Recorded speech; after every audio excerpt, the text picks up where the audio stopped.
Baiklah Bapak dan juga Ibu, dan berikutnya kembali kita mendengarkan kata sambutan yang kedua. Dan pada kali ini akan langsung disampaikan oleh Bapak Tri Raharjo selaku CEO Trust Co Indonesia. Untuk itu kepada Bapak Tri Raharjo, kami silahkan. Assalamualaikum warahmatullahi wabarakatuh. Salam sejahtera untuk kita semua. Yang saya hormati Ibu Suslowati Ningsih selaku CEO Infobrand.id. Yang saya hormati Ibu Amalia Maulana PhD selaku Managing Director dari Ethnomark Consulting. Yang saya hormati Bapak Alex Iskandar selaku CEO M-Focus. Yang saya hormati Bapak Panji Nurdiansyah selaku Direktur Riset dari Trust Co Indonesia. Dan juga yang saya banggakan pada Bapak Ibu penerima penghargaan Indonesia Digital Popular Brand Award pada tahun ini, tahun 2022. Dan juga terima kasih kepada rekan-rekan media yang sudah mengikuti jalannya press conference hingga mengikuti kegiatan e-awarding ceremony Indonesia Digital Popular Brand Award pada sore hari ini. Bapak Ibu, bicara mengenai tren digital di Indonesia semakin menarik ya.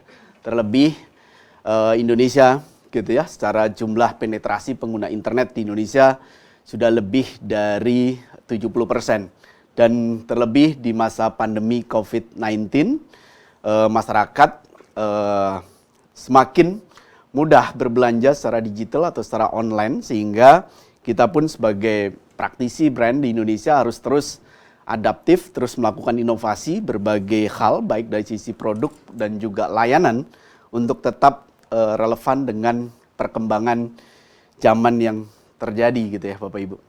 Nah, bicara mengenai Indonesia Digital Popular Brand Award, ini merupakan penghargaan yang ke-25 kali kita selenggarakan dari tahun ke tahun, dan kami setiap tahun lebih dari 600 kategori yang kami lakukan penilaian data dengan lebih dari 1.000 brand per fasenya, jadi lebih dari 5.000 brand per tahunnya. Jadi sangat menarik kalau kita melihat berbagai data yang berhasil kami kumpulkan dan juga berhasil kami analisa gitu ya.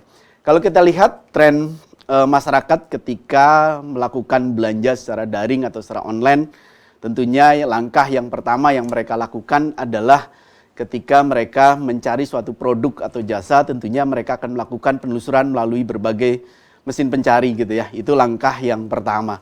Nah, melakukan penelusuran melalui mesin pencari biasanya akses melalui Google atau akses langsung ke berbagai marketplace yang ada. Sehingga ketika produk atau brand kita hadir di ranah penelusuran itu dan mendominasi, tentunya ini menjadi salah satu poin penting bagaimana brand kita hadir ketika konsumen kita membutuhkan produk dan jasa yang kita miliki. Itu yang pertama. Yang kedua, tentunya sebagai praktisi brand juga membangun komunikasi, membangun relation melalui berbagai sosial media yang ada. Ini juga menjadi suatu catatan. Bahkan komplain sekalipun kadang konsumen juga memberikan feedback positif dan negatif melalui berbagai sosial media. Sehingga buat kita sebagai praktisi brand tentunya harus terus berupaya bagaimana menjaga brand kita tetap di hati konsumen kita dan tetap menjadi pilihan buat konsumen kita. Membangun relation di ranah digital, sosial media itu juga menjadi satu hal yang penting gitu ya. Terlebih di tengah pandemi gitu ya. Kalau kita lihat gitu ya, bertumbuh berbagai konten-konten kreatif gitu ya, berbaik podcast maupun berbagai konten-konten yang menarik dari TikTok dan lain sebagainya. Saya kira memang kreativitas ini menjadi suatu kunci bagaimana membangun brand dan juga brand kita tetap di hati konsumen kita. Dan juga kalau di ranah offline tentunya adalah harus menjadi top of mind, dan kalau di digital ya bagaimana kita bisa menjadi top of search di ranah digital, itu menjadi suatu hal yang penting gitu ya. Nah, kalau kita lihat Bapak Ibu, ketika mereka juga kalau kita perhatikan beberapa brand di Indonesia juga sangat piawai dalam membangun komunikasi melalui berbagai media digital saat ini gitu ya, karena media digital di Indonesia dengan jumlah lebih dari 40.000 saya kira menjadi satu channel bagaimana membangun reputasi dan juga membangun kepercayaan dari publik secara baik gitu. Itu juga menjadi suatu poin penting gitu ya. Nah, ketika konsumen sudah lakukan penelusuran gitu ya, apa sih yang mereka lakukan gitu ya? Tentunya mereka langsung mengakses ke ke marketplace atau ke official website dari perusahaan. Ketika informasi itu kita bisa dapatkan secara komplit, secara menyeluruh gitu ya.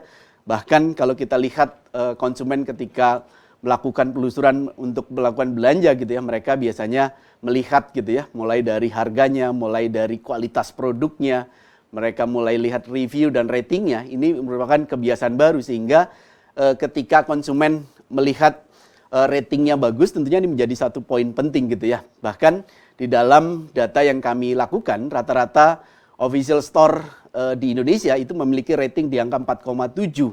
Artinya mendekati tingkat kepuasan yang sangat baik gitu ya. Kenapa? Karena ratingnya dari skala 1 sampai 5. Saya kira ini menjadi satu poin yang penting. Nah, ketika kita bisa memanage review, rating, dan juga berbagai konten-konten yang kita lakukan melalui berbagai channel, ini menjadi satu langkah penting gitu ya. Nah, Indonesia Digital Popular Brand selalu mengukur gitu ya, mengukur perkembangan brand secara digital berdasarkan 3 aspek penilaian, Bapak Ibu. Jadi berdasarkan search engine, jadi kami juga mengukur seberapa banyak brand Bapak Ibu dicari oleh netizen Indonesia dari setiap kategorinya. Yang kedua, berapa banyak ulasan di search engine dari brand Bapak Ibu di search engine. Yang kedua, kami juga menilai adalah sosial media teratas gitu ya. Dalam hal ini adalah Facebook, Instagram, dan YouTube. Kami juga melakukan penilaian terhadap sosial medianya, dan yang tidak kalah penting adalah official website dari Bapak Ibu sekalian. Nah, tiga parameter ini yang kami selalu ukur setiap tahunnya, dan juga kita selalu melihat tren perubahan yang terjadi gitu ya. Memang dari tahun ke tahun kelihatan banyak sekali brand-brand yang sudah mulai konsen terhadap digital gitu ya. Bahkan tahun lalu gitu ya, masa pandemi, pertumbuhan official store baru di Indonesia lebih dari 1.000 official store. Artinya mereka betul-betul memanfaatkan channel online sebagai salah satu channel penjualan mereka. Nah, tidak hanya sampai di situ, tapi juga sarana digital itu sebagai sarana edukasi juga buat konsumen kita. Kenapa? Karena ketika mereka membutuhkan informasi lebih gitu ya, tentunya mereka akan melakukan browsing gitu ya. Dan tentunya ketika mereka datang ke toko offline atau offline store, tentunya mereka sudah memiliki suatu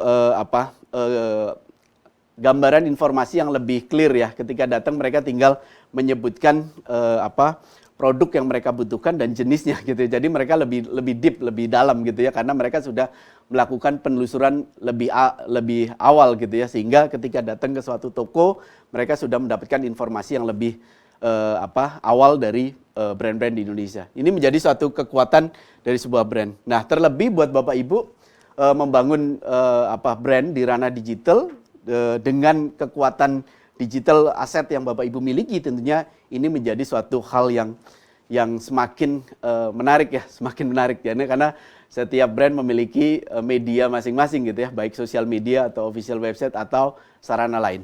Oke, ini metode penilaian yang kami lakukan untuk menilai Indonesia Digital Popular Brand Award pada tahun ini, nanti akan diterangkan secara rinci oleh Pak Alex Iskandar. Nah, berdasarkan data penilaian pada tahun ini, Bapak Ibu, jadi untuk fase pertama di tahun 2022, ada 15 kategori produk yang banyak diulas di internet gitu ya. Ini adalah beberapa di antaranya gitu ya. Jadi dari 15 itu gitu ya, dari 150 kategori produk atau jasa gitu ya. Pertama yang diulas paling banyak adalah di brand di kategori di marketplace ya, sebanyak 180,9 juta ulasan di internet. Kedua adalah SIM card prabayar dengan 24,6 juta ulasan, online transportation dengan 23,4 juta ulasan. Selanjutnya adalah smartphone Bapak Ibu dengan 17,5 juta ulasan, kategori laptop dengan 17,4 juta ulasan. Selanjutnya low cost carrier dan lain sebagainya. Sehingga berdasarkan data-data ini tentunya sangat menarik. Jadi kalau kita melihat berapa besar sih market dari produk atau jasa yang Bapak Ibu jual kepada masyarakat gitu ya. Ini menjadi suatu hal yang menarik. Terlebih di beberapa marketplace juga kita bisa akses berapa tingkat penjualan di masing-masing produk gitu ya. Hingga kita bisa lakukan mapping perbandingan gitu ya, perbandingan antar brand sejenis gitu ya. Itu yang kita bisa lakukan. Nah, kalau kita lihat berdasarkan 15 kategori dengan produk dengan yang dicari terbanyak atau top of search di ranah digital, ini dari 150 kategori di fase pertama ini, pertama masih dikuasai oleh marketplace gitu ya, dengan 1,1 juta pencarian gitu ya.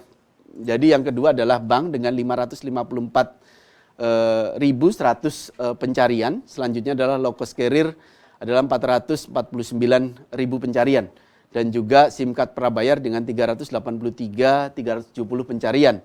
Selanjutnya kategori produk helm. Ternyata helm banyak juga yang dicari di internet sebanyak 339.500 pencarian.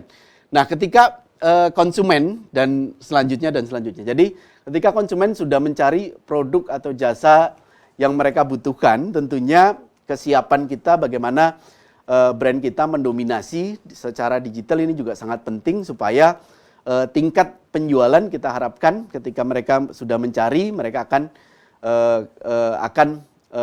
mencari informasi yang lebih deep atau informasi yang lebih dalam gitu ya.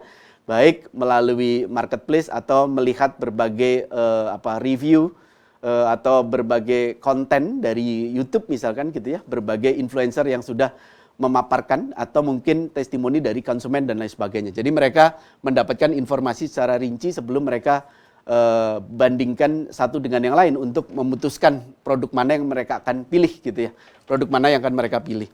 Dan yang menarik adalah ketika konsumen sudah melakukan belanja juga kecenderungan konsumen di Indonesia tentunya akan melakukan sebuah review atau rating terhadap produk atau jasa yang Bapak Ibu jual, sehingga feedback dari konsumen ini menjadi suatu poin untuk kita menganalisa dan juga memperbaiki langkah-langkah ke depan untuk tetap melayani konsumen secara optimal.